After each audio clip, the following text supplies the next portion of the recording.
Welcome to Let Me Fix This. Enjoy the video. You start by verifying compatibility and installing tools. Install TensorFlow and Lite support, then load your saved model or Keras file. Make sure your model has fixed input shapes or a clear input signature, because TF Lite conversion prefers explicit shapes. Once done, remove unsupported ops or note them for later. Check custom layers and register custom ops if necessary. Save a clean saved model directory if you began with Keras. This step prevents conversion failures and speeds the process. Now run the TF Lite Converter API and choose the right source method. For a saved model, use from saved model. For Keras, use from Keras model. Configure converter. Optimizations for size or latency gains, and add representative dataset for full integer quantization.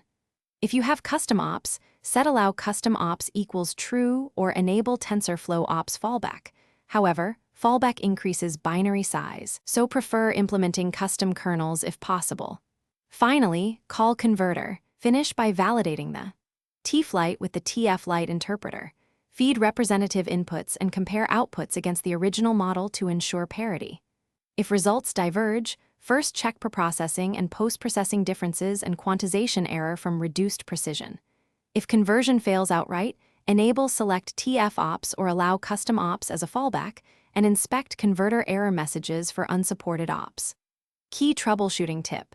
When stuck, run conversion with optimizations disabled to isolate the problem, then reintroduce quantization carefully.